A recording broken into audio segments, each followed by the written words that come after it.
A very good Friday to all y'all in Denver Broncos country. We just get phenomenal news about the Denver Broncos making a pick in this year's draft that is going to be offensive, and it's going to be great news for the future of this offense, and it flies in direct opposition to what you see about reservations about Bo Nix written in a New York Times article that we're going to break down.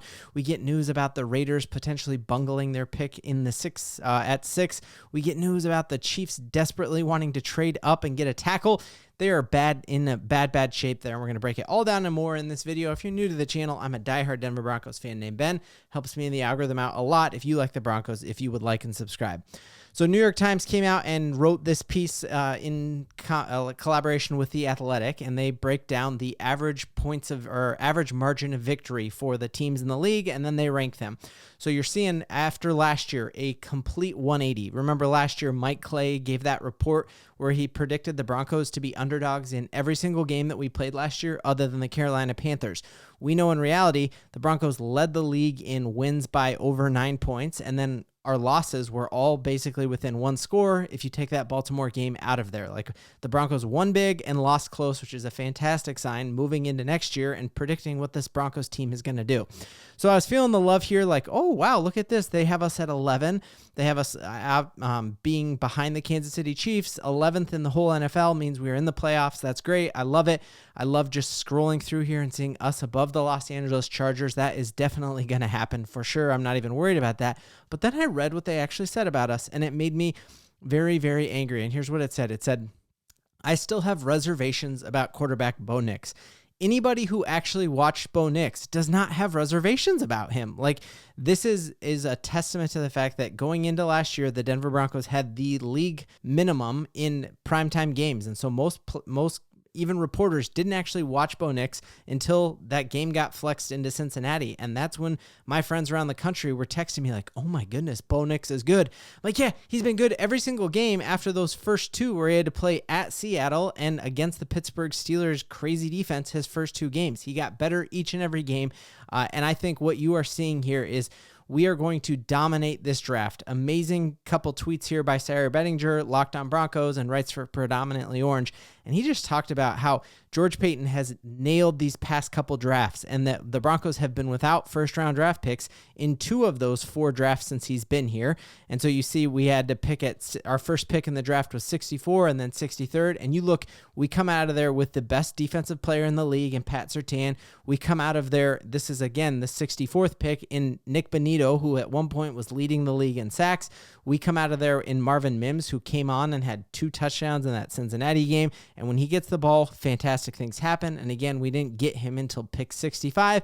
And then we come out of there with quarterback Bo Nix that everyone was laughing and saying he was the worst first-round reach that we've ever seen, right? And who is laughing now? So if George Payton, who came out yesterday and said that he is more confident going into this draft than he was any of these other ones where he crushed it, you know, if the Broncos just get an adequate starter out of this draft, we are in fantastic position. One of the things that has me so bullish on the team, one of the things Sean Payton said yesterday in his press conference, Courtland Sutton still does not have a deal yet. And a lot of times when a player doesn't have a deal, coaches are reluctant to talk about them and say, we're not going to mention any specifics with him. And Sean Payton went out of his way to praise Courtland Sutton and the leadership attributes that he has. Courtland Sutton's hanging out in Johnstown, Colorado at the Shields, giving out his new cool candy and not out of a van. That sounds really creepy. Edit that out. Oh, I don't edit these.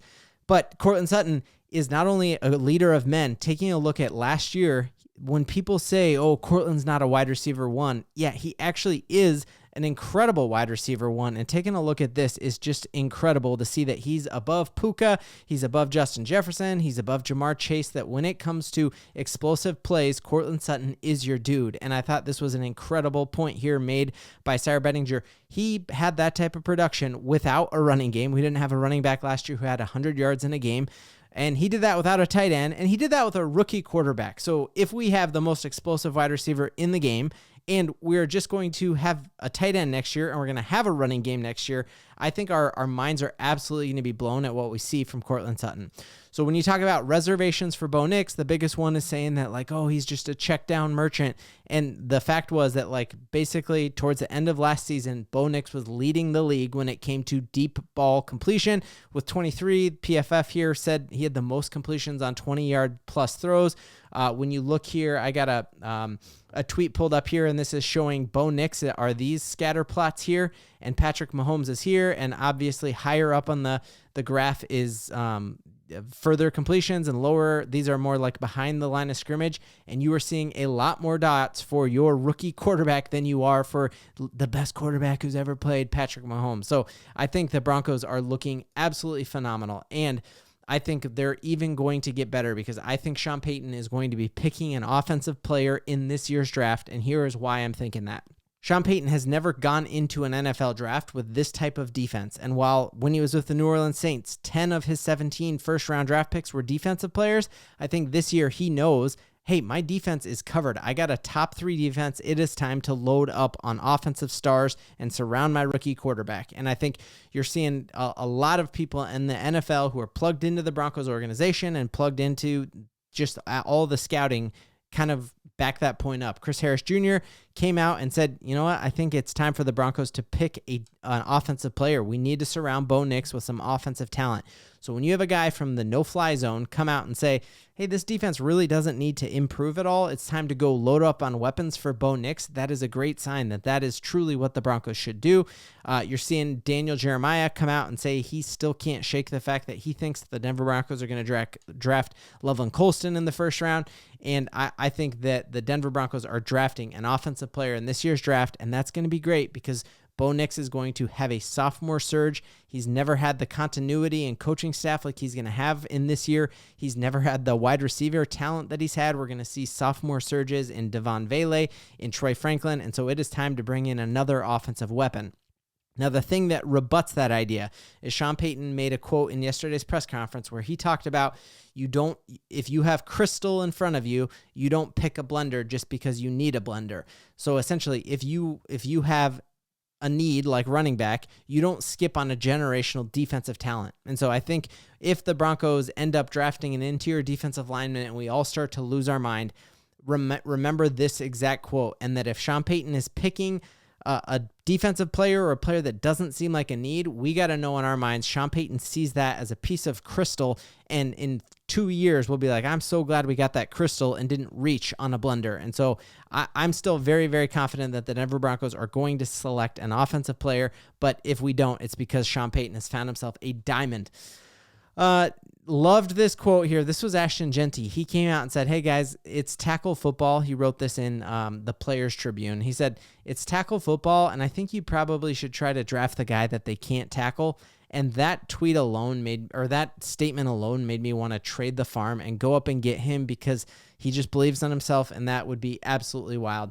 Last couple things here as we wind down this video is I think the Vegas Raiders are either incompetent or they're not going to draft Ashton Jeanty. So this was a hilarious exchange with the new GM there of the Vegas Raiders and Pete Carroll. And let's just let it breathe and then I'll break it down for us. They're asking. Talking about in the top 10 by pretty much everybody who's put together mock drafts. What do you think about him in particular makes him so special to where he might be careful to one of those picks? So Pete Carroll whispers, be careful, as they're asking him about Ashton Jeanty, and he laughs it off and is smiling. So either they are trying to bluff and be like, hey, let's pretend we're going to draft Ashton Jeanty. We remember SpyTech came out and said, my son told me I have to draft Ashton Jeanty, and if I don't, I should get fired. So they've been like saying they're going to draft Ashton Jeanty. So that's either a total smokescreen and they're not really going to do it, or Pete Carroll doesn't trust SpyTech enough as a GM that he's literally giving him a warning so that they don't get fined because you're not allowed to talk about specific players in this process. So either way, it's great for the Broncos. You're either so inept that your head coach has to remind your GM about the rules, or they're bluffing and Ashton Jeanty is going to fall past 6.